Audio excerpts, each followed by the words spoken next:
Tonight we're celebrating a very special Burns dinner.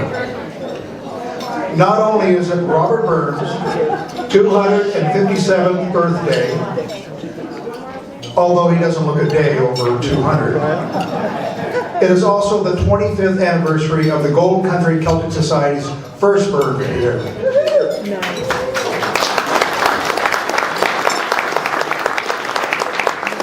It is our silver anniversary. While there are bigger, grander Burns dinners around the world, we men of Celts, do a mighty work here in transforming this old mining building into a Scottish castle.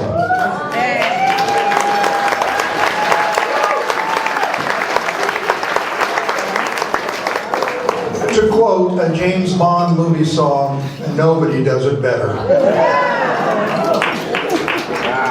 In honor of the Society, I will tie this immortal memory to our beloved poet with the Society's 25th anniversary of our first dinner by giving it a silver theme.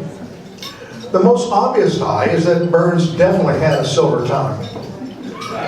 That ultimate online authority, Wikipedia, defines silver tongue as an expression used to describe a person who has a clever way with words. And that was definitely Burns. However, instead of quoting some of the more famous and obvious examples like Address to a Haggis, which we just heard, or Old Lang Syne, which we will later sing, we'll look at one with which few are familiar, Address of Beelzebub. In the late 1700s, the Highland clearances were in full swing. With a breakdown of the clan system, the Scottish lords began to force their clients, crofters, small farmers, off their lands so they could be used for more profitable sheep grazing. Many fled to America where they had a chance for a better life. However, the Scottish lords were concerned that too many of them were leaving would deplete the manpower reserves and, perish the thought, cause higher wages. So they started taking steps to put the brakes on immigration. You notice that's immigration, not immigration.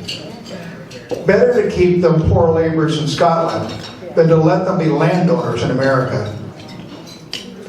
Burns was appalled. He was the champion of the common men, especially Scots. However, these lords were powerful, and to challenge them by name could be dangerous, so he used a different tack. Burns wrote the poem from the point of view of Beelzebub, the devil, who sends a letter to one of these lords, unnamed, congratulating him on thwarting the exodus of these clansmen, saying he acted wisely to keep the Highland hounds in sight. After all, if they escaped out over the water, there was a danger they'll knock what rules and laws they please. Some daring Hancock or Franklin may set their Highland blood a-wrinkling. Some Washington may head them. Why let them go to the newly founded United States of American freedom? After all, the devil continues, they and be damned, what right had they to meet or sleep or light a day? Then the devil concludes with, go on, my lord, I lang to meet you, and in my house at hame to greet you. A seat, I'm sure, you're well deserved. Until you come, your humble servant, Beelzebub, hell. I guess we know where Burns felt that unnamed lord and his help would go after death. Time prohibits reading all of this witty poem. It's a fine bit of satire, and it alone would entitle Rabbie to the standing of silver tongue, but he wrote 559 poems. And this one's not even known outside of Burns aficionados.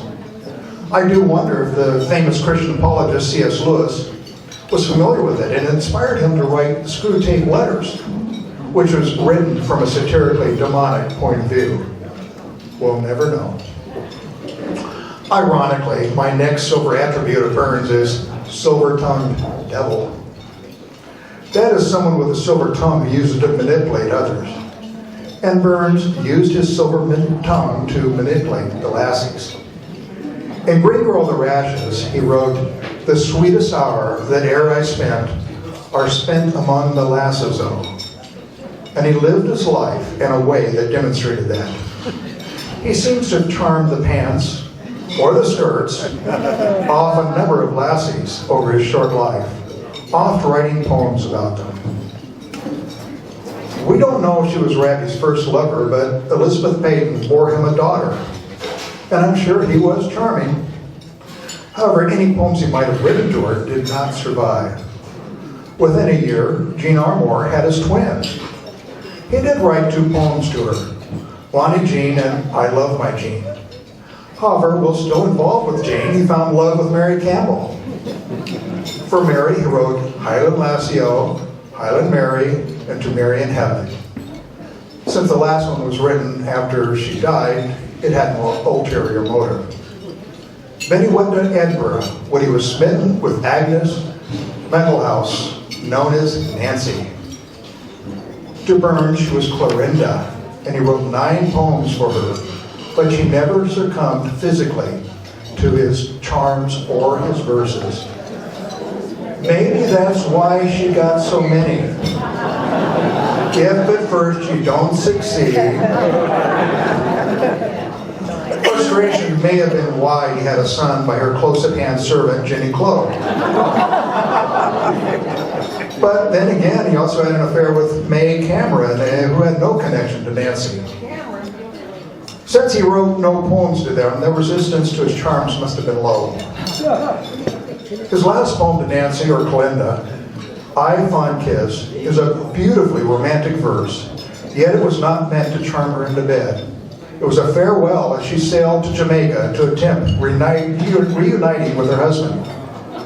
The last verse has these lines: Fare thee well, thou first and fairest. Fare thee well, thou best and dearest.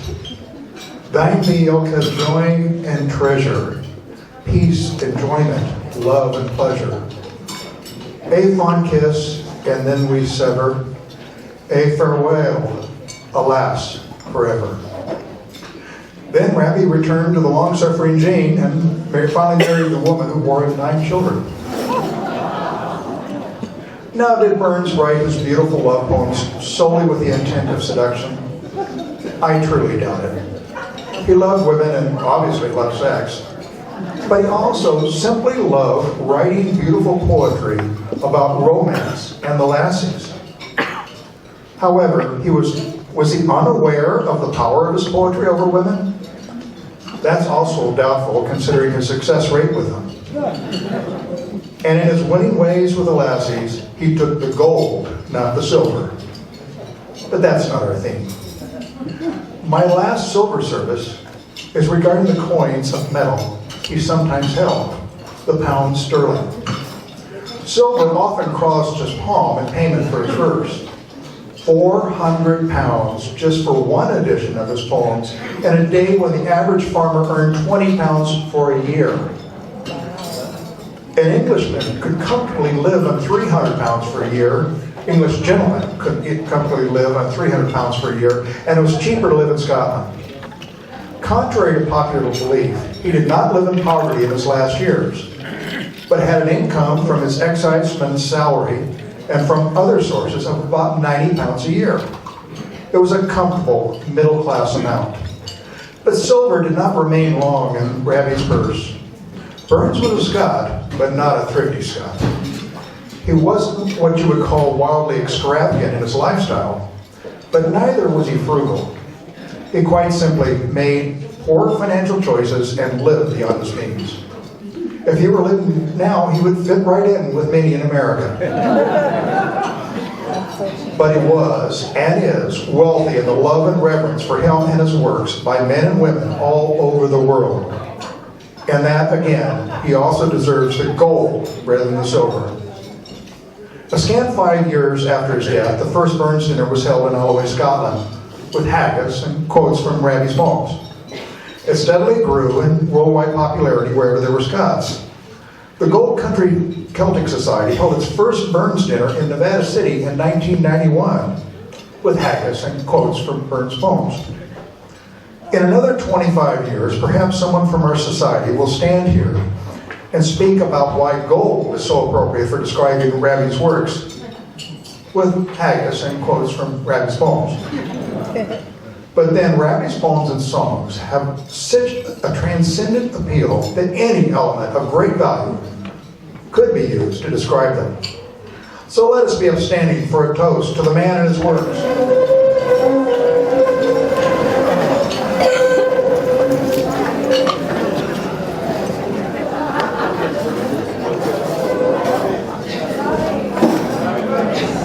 To Robert Burns, the poet and songwriter.